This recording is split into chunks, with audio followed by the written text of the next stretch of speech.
By the time the gavel fell, Odessa Vance had $11 to her name, a wagon with a cracked axle, and a copper-colored cattle dog who would not stop staring at a burned-out building nobody else wanted. She had lost her dress shop to the bank 3 weeks before, lost her husband to a fever the winter before that, and lost, somewhere in between, the easy trust of a town that once waved to her from across the street. Now they only whispered. So when she raised her hand at the courthouse steps, and bid her very last coin on the ruined silversmith's workshop at the edge of Larkspur Hollow, a building so scorched and shunned that even the rats had better sense, the crowd didn't gasp. They laughed. Old Pruitt from the feed store laughed loudest, elbowing his neighbor and saying she'd finally lost the last of her sense, along with the last of her money. Odessa didn't flinch. She signed the deed with a steady hand, whistled for her dog, and walked toward the one thing in Larkspur Hollow that was, for better or worse, finally hers. Settle in, and let us tell you the story of Odessa Vance and her faithful dog, Scout.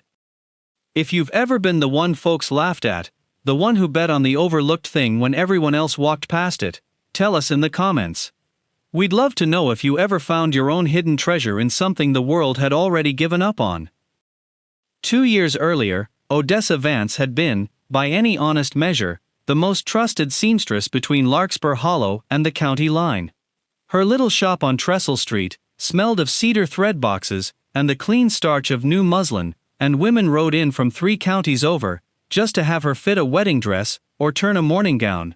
She had built that shop herself, stitch by stitch, after marrying Thomas Vance, a quiet man who ran the town's grain scale, and believed, with a farmer's stubborn faith, that hard work eventually paid a body back.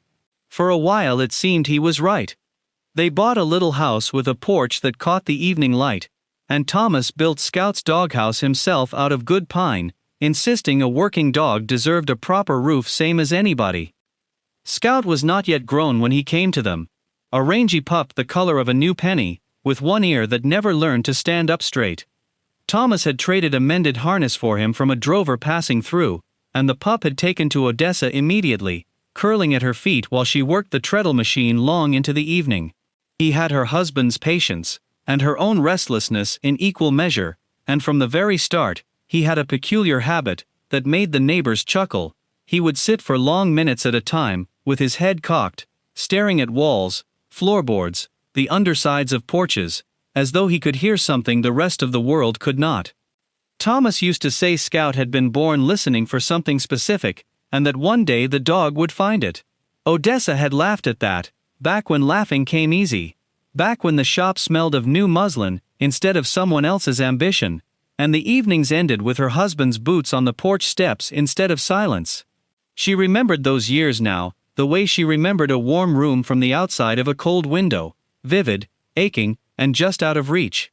Sundays after church, Thomas would carry the picnic basket down to the creek, while Scout, still gangly-legged and foolish, chased dragonflies through the shallows, and Odessa would sit on the bank mending whatever needed mending, content in a way she hadn't known to treasure until it was gone. Those were the years she measured every hard season against afterward, the way a woman measures cold winters against the one mild one she remembers from childhood. The fever came in the winter of Thomas's 34th year, sweeping through the low pastures where the Vance cattle grazed, and though the doctor came twice from the county seat, there was nothing to be done. Odessa buried her husband on a hillside overlooking the creek, with Scout lying pressed against her skirts through the whole service, refusing to leave her side, even when the wind turned sharp and the mourners filed away toward their warm kitchens. She kept the shop going after that, kept the lights burning late, kept her chin level when she walked to church alone. For a time, grief made her only more determined, and the town admired her for it, in the quiet way small towns admire a woman who does not fall apart in public. Then came the drought, and with it, Silas Grimsby. Grimsby owned the only bank for 40 miles, a broad-shouldered man with a voice like warm molasses and eyes that never quite matched the kindness of his mouth. He had wanted the Vance land long before Thomas died, wanted it for the spur line the railroad was rumored to be laying through the valley, a line that would need level ground and a water source, both of which the Vance property had in abundance. Thomas had refused him twice, gently but firmly, the way he refused most things that smelled of a quick trade dressed up as a favor. After Thomas passed, Grimsby waited a respectful season, then began calling on Odessa with offers dressed in sympathy. She refused him 2-3 times, and each time his molasses voice grew a shade cooler. Grimsby's courtship, if it could be called that, had never been romantic so much as transactional, a series of visits dressed up in the language of concern. He would arrive at the shop with some small pretext, a torn coat lining that needed mending, a question about a debt some cousin of his owed, and linger by the counter, admiring her steady hands at the treadle machine, remarking always, in that same warm molasses voice, how a woman alone out here needed someone practical looking after her interests. Scout had disliked him from the very first visit, a fact Odessa had noted and in her grief-fogged state, not weighted as heavily as she should have. The dog would station himself between Grimsby's polished boots and the workroom door, tail still, eyes unblinking, and only relax once the banker had gone. She'd scolded him for it once. Gently, embarrassed in front of a paying customer. Looking back, she wished she'd trusted the dog's judgment over her own exhausted politeness. The banknote on her shop had always been small, manageable, the kind of debt a working woman paid without much worry. But that spring, without warning or explanation the lawyer could ever quite pin down, the note was called due in full. Odessa scrambled, sold the good sewing machine, sold Thomas's grain scale, sold nearly everything that wasn't nailed to the floor, but it wasn't enough, and it wasn't fast enough, and on a gray Tuesday in April, the sheriff nailed a notice to her shop door, while half the town pretended very hard not to watch. Grimsby did not attend the foreclosure himself. He sent his clerk, and 2 days later the shop reopened as a dry goods annex for the bank, the cedar smell already gone, replaced by the flat scent of new lumber and someone else's ambition. It should have broken her. For a week, perhaps, it nearly did. She sat in the small rented room above the livery with Scout's head heavy in her lap, listening to the town's clocks tick through hours she no longer had any reason to fill, the smell of hay and horse leather drifting up through the floorboards in place of the cedar and starch she'd once known so well. She caught herself, more than once, reaching for a measuring tape that was no longer hers to reach for. But grief, she had learned once already, was a debt that only compounded if you let it sit unpaid. So she rose, and she counted what remained. $11, a dog, a wagon that needed a new axle, and a stubbornness that Grimsby's molasses voice had never managed to melt. But what Odessa didn't know yet, what none of Larkspur Hollow knew, was that the very thing the town would soon mock her for buying held a secret old Silas Grimsby had been trying to bury for the better part of a decade. It was the town clerk, a kind, tired woman named Mrs. Abernathy, who first mentioned the courthouse auction. The county was clearing old unclaimed properties from its books, she said, parcels seized for unpaid taxes decades back, most of them worthless, collapsed barns, dried-up wells, and one burned shell of a building that had sat locked and untouched at the edge of town since before the war. It had belonged, Mrs. Abernathy recalled, to a silversmith named Josiah Kestrel, a solitary, exacting man who had vanished one autumn, without explanation, leaving his forge cold, and his door bolted. Nobody in town could say for certain what had happened to him. Some said he'd gone west, chasing a silver strike. Others whispered he'd simply worked himself into an early grave and been buried quietly by whoever found him. The building had passed through the county's hands ever since, too scorched and too small to interest anyone, an eyesore nobody bothered to tear down because tearing it down cost more than the land was worth. Odessa almost didn't go to the auction at all, but that morning, walking Scout past the boarded-up windows of Kestrel's old workshop on her way to ask after piecework at the Mercantile, the dog stopped dead in the road. He would not be coaxed forward. He sat, ears up, even the crooked one straining toward True, staring at the blackened building with an intensity she had not seen in him since the night before Thomas took ill, when Scout had refused to leave the bedroom door. It rattled her more than she wanted to admit. She stood a long moment in the dust of the empty street, looking at the ruined workshop the way you might look at a stranger who seems, for reasons you can't name, oddly familiar. She went to the auction with her $11 folded twice in her glove. The bidding on Kestrel's workshop lasted all of 90 seconds. The auctioneer, a thin man with a county badge, and no patience for lost causes, read the description in a flat, bored voice. One structure, partially collapsed, no known utilities, sold as is, county assumes no liability for condition. Nobody bid. Nobody so much as raised an eyebrow, until Odessa lifted her hand and named her whole $11 in one breath. That was when Pruitt laughed, and Grimsby, standing near the courthouse steps in his good gray coat, went very still and very quiet, the warmth draining out of his face like water through cracked mortar. Odessa noticed it. She filed it away, the way she'd once filed away a difficult customer's exact measurements. A detail that might matter later, even if she couldn't yet say why. The workshop, up close, was worse than the auctioneer's dry description had suggested, and somehow, to Odessa, also better. The roof had partly caved on the north side, letting in a slant of afternoon light that fell across a floor thick with ash and pine needles blown in through a broken window. The air inside smelled of old smoke and something colder underneath it. The mineral tang of scorched iron.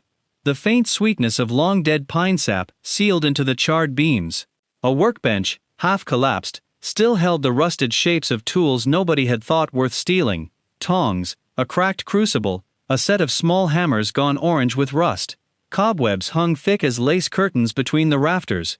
It was, by any sane measure, worthless. A burnt husk that would take more money to clear than Odessa possessed to spend. Scout did not think it was worthless. The moment she unlatched the warped door and stepped inside, he pushed past her legs and went straight to the far wall, where the old smelting hearth still stood, blackened but intact, its crucible pit like an open mouth in the stone. He sat before it and whined, low and insistent, a sound she'd only ever heard him make once before, the night the fever took hold of Thomas and Scout had paced the length of their small house until dawn. It raised the hair on her arms. She told herself it was only the smell of old fire that unsettled him, dogs and their strange sensitivities to scent. But even as she thought it, she didn't quite believe it. For the first week, she simply cleared debris, hauling out collapsed roof timber, sweeping ash into burlap sacks, patching the worst of the roof with scavenged shingles bartered off a neighbor's woodpile in exchange for mending 3 shirts. The work was hard in a way that felt almost merciful. There was no room, hauling blackened beams into the yard, to dwell on Pruitt's laughter or the cold set of Grimsby's jaw at the auction. Her palms blistered, and then calloused. She found, buried under a collapsed shelf, a set of small silver spoons gone black with tarnish, and a child's carved wooden horse that made her set down her broom and sit a long while in the ash-smelling quiet, wondering what family had once warmed themselves by this hearth before fire took the roof, and grief, or something like it, took the smith who kept it. She slept on a cot she'd carried over from the livery room, with Scout curled against her side, and each night before sleep took her, she would hear him get up, pad across the floor, the dry scrape of his claws distinct in the silence, and settle himself at the base of the old hearth, as if standing guard over something she couldn't see. Some mornings she'd wake to find him already there, chin on his paws, one eye cracked open, and fixed on the crucible pit like a sentry unwilling to be relieved of duty. The weight of rusted iron in her hands each day, the sound of his paws on the dry, ash-dusted earth each night, it began to feel less like clearing a ruin and more like circling something. It was on the 9th day, while she was prying a warped floorboard free near the hearth to check for rot, that Scout began to dig. He had never been a digger, not in 2 years of living with the Vances. Thomas used to joke that Scout considered digging beneath a cattle dog's dignity. But he threw himself now at the base of the crucible wall with a single-minded fury, claws raking at the mortar between the hearthstones, whining high in his throat, glancing back at her every few seconds as though begging her to understand something urgent. Odessa knelt beside him, more out of concern for his paws than any real expectation, and ran her fingers along the seam he'd exposed. The mortar there was different from the rest of the hearth, a paler gray, less weathered, as though it had been repacked long after the original wall was built. Her pulse quickened. She fetched a chisel from the ruined workbench, and, with Scout pressed anxiously against her knee, began to work the false seam loose. It took the better part of an hour, her fingers raw and blackened by the time the old mortar finally began to crumble under the chisel's edge. Scout would not settle the whole while, pacing a tight circle behind her, whining every few minutes, as though urging her hands to move faster, then pressing his nose so close to her work that twice she had to nudge him gently back with her elbow. When the section of stone finally gave way and thudded onto the ashy floor, dust rising in a pale gray cloud through the slant of afternoon light, it revealed not treasure, not yet, but something almost stranger. A narrow cavity behind the crucible wall, cool and dry as a held breath, and within it, wrapped in oilcloth gone brittle and gray with age, a leather ledger and 3 small ingots of tarnished silver, each stamped with a maker's mark she didn't recognize, a crescent moon over crossed hammers. She sat back on her heels, ash-streaked and trembling, the weight of the ingots startling in her palm, heavier than they had any right to look, cold even through the oilcloth, with the particular dense chill of old metal that had sat untouched by sun or hearth for decades. Scout pressed his nose into the cavity, and then, satisfied, turned and licked her cheek once, hard, the closest thing he had to a declaration of triumph, before curling himself protectively around the little pile, as if daring the empty room to take it back from her. But the ledger, when she finally worked up the nerve to open its brittle pages that night by lamplight, would raise a far bigger question than any of them expected. One that reached all the way into the bank on Main Street, and into the past of a man in a good gray coat, who very much wanted this building to stay forgotten. The ledger was Josiah Kestrel's own hand, cramped and precise, the entries of a careful man, documenting decades of commissioned silverwork, brooches, buckles, a communion set for the church that Odessa remembered vaguely from childhood services. Reading it felt, at first, like sitting quietly with a stranger, who had lived an entire honest life within these 4 walls, a smith, who took pride in the weight of a well-set clasp, who noted with satisfaction, the day he'd finally mastered a difficult filigree pattern, who once wrote, almost tenderly, of a bracelet made for a bride he hoped would wear it 50 years. Odessa found herself oddly moved, reading it, the way she might have been moved by a diary belonging to someone she'd have liked to know. Scout lay with his chin across her boot the whole while, ears twitching at every page turn, as though he too were listening for something in Kestrel's careful, patient hand. But the final third of the ledger changed in character entirely. The entries grew sparse, guarded, written in a code of abbreviations she had to puzzle over by candlelight for the better part of 2 evenings. What she eventually pieced together, cross-referencing dates against a name that appeared again and again, SG, was that Josiah Kestrel had, in the last years before his disappearance, been smelting silver dust skimmed and hoarded, payment in kind from a young ambitious bank clerk, who could not yet afford Kestrel's prices in coin, but had access, through his position, to far more silver than his modest salary should ever have allowed.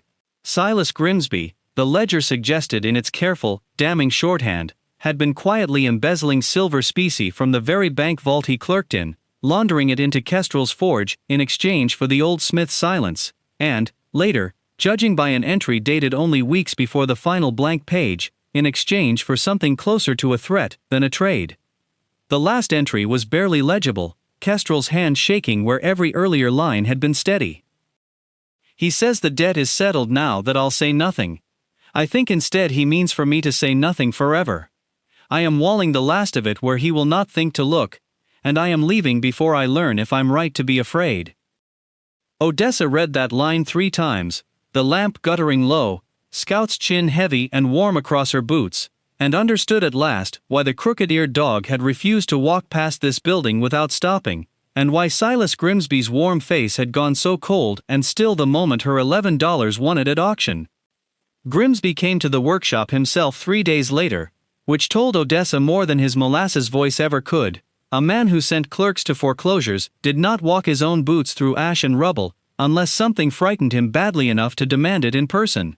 He stood in the doorway in his good gray coat, smiling the smile she remembered from courtship calls she'd never asked for, and told her, with great and practiced sorrow, that the county auction had been conducted in error, that Kestrel's estate had, it turned out, a surviving claim after all, one the bank had only just discovered while reviewing old records, and that he was prepared, out of pure neighborly kindness, to buy the building back from her at double what she'd paid.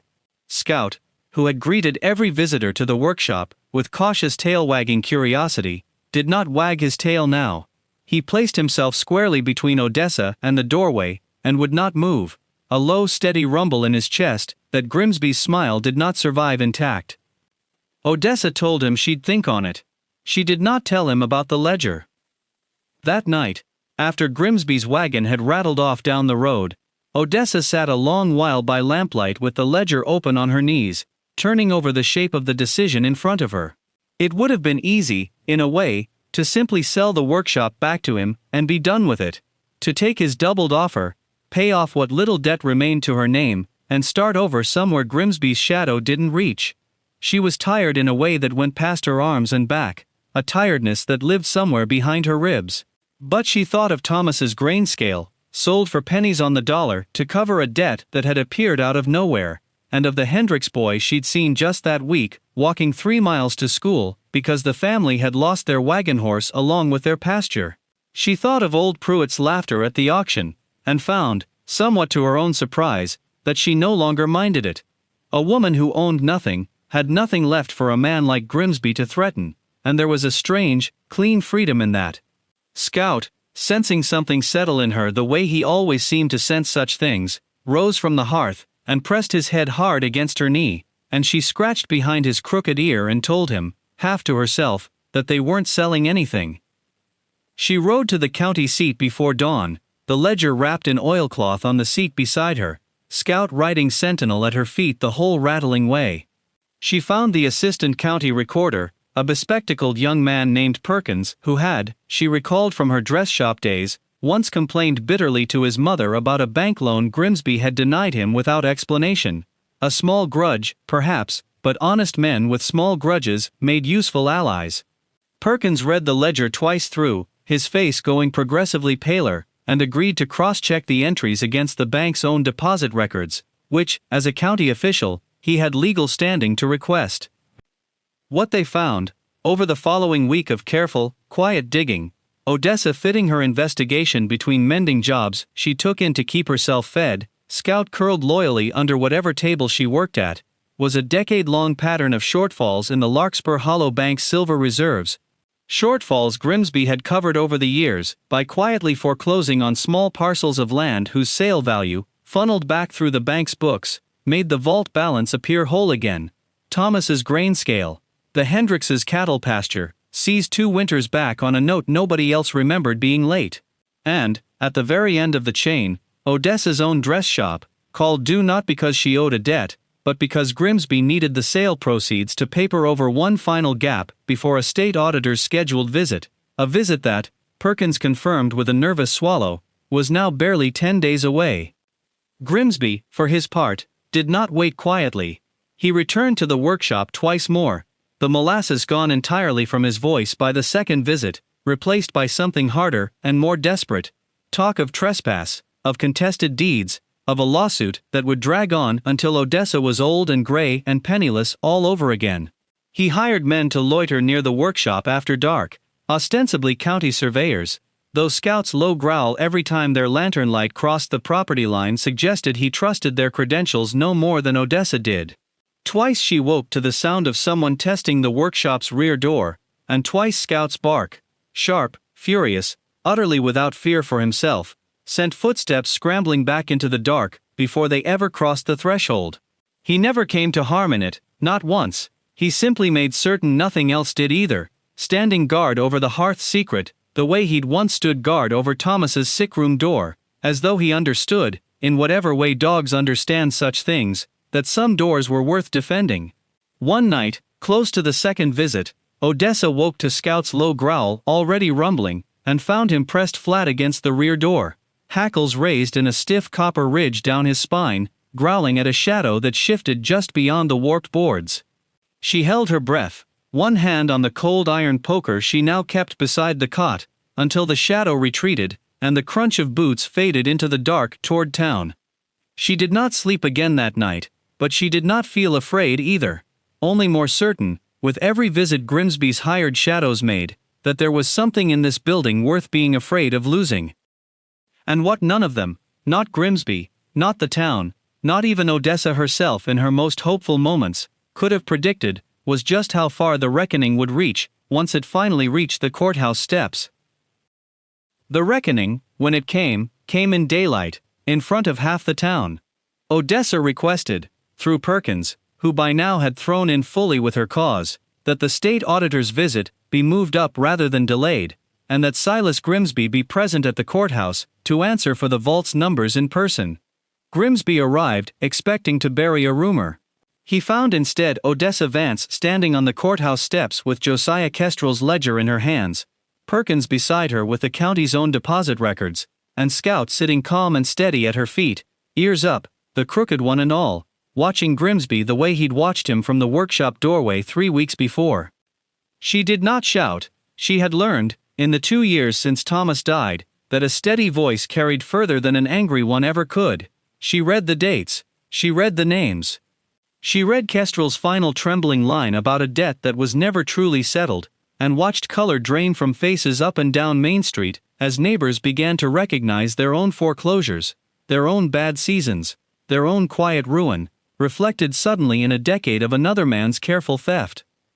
Grimsby tried, twice, to interrupt her.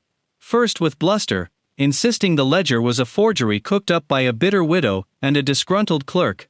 Then, when Perkins calmly produced the bank's own deposit records corroborating every date, with a softer, more desperate appeal to the crowd, reminding them of the loans he'd extended, the barn raisings he'd funded, the goodwill he insisted he'd shown this town for 20 years. But the goodwill rang hollow against the Hendricks boys' 3-mile walk to school, and hollower still when old Pruitt himself, red-faced not with laughter now but with a slow dawning fury, stepped forward to say his own wagon repair note had been called due the same spring as Odessa's shop, for no reason he'd ever been given either. One by one, quietly, other voices joined his, until the molasses had curdled entirely, and Grimsby stood alone on the courthouse steps, with nothing left to offer but silence. By the time the state auditor's man finished his own hurried review that afternoon, Silas Grimsby's bank was under seizure, his good gray coat replaced by the plain wool of a man riding out of town under county escort, and the silver in Kestrel's hidden cash, enough, once assayed, to cover the shortfall for every family he'd wronged, and leave a fair sum besides, was placed in trust under Odessa's stewardship, on the recommendation of a county recorder who had, in the space of 2 weeks, become something like a friend. Odessa did not keep the silver for herself, not beyond what the county judged fair recompense for the ruin she'd bought sight unseen. She used the greater part of it to reopen Kestrel's forge, not as a silversmith shop, for that skill had died with the old man, but as a proper working forge, open to the whole town, where the Hendricks family could reclaim their pasture debt-free, and old Pruitt himself, red-faced and considerably humbled, came to have his own wagon axle mended free of charge, on account, Odessa told him with a small dry smile, of professional courtesy between two people who'd once been laughed at for a bad bargain. She rebuilt slowly, through that summer and into the fall, hiring on a young smith's apprentice from the county seat, who'd written to Perkins asking after work, and re-roofing the north end herself with proper cedar shakes that finally kept the rain where it belonged. She kept Kestrel's ledger, the honest early pages of it, framed behind glass near the new hearth. Not the damning final entries, which she'd surrendered to the county as evidence, but the earlier ones.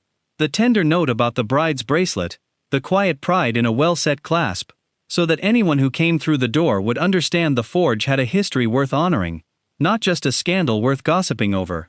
The dry goods annex that had replaced her dress shop closed within the month, its bank backing gone, and Odessa took the building back at auction herself, for considerably more than $11, but every cent of it honestly earned.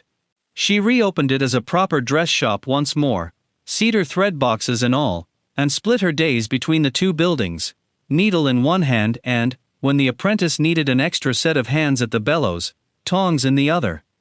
Scout took to patrolling both buildings with evident satisfaction, as though he'd personally negotiated the whole arrangement, and in the evenings, when the forge fire banked low, and the shop's lamps went dark, he would walk the short stretch of road between them at Odessa's heel, tail high, the crooked ear catching the last of the light. A dog, the town had finally come to agree, who'd known all along there was something worth digging for.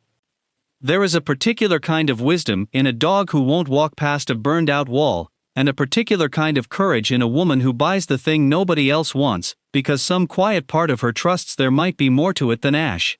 Odessa Vance never set out to expose a decade of quiet theft. She only ever meant to give her faithful dog a roof and herself a fresh start. But overlooked things have a way of holding more value than the world credits them for. A burned building, a hoarded ledger, a woman the whole town had already written off, a dog, whose only inheritance was one crooked ear, and an unshakable instinct for what mattered.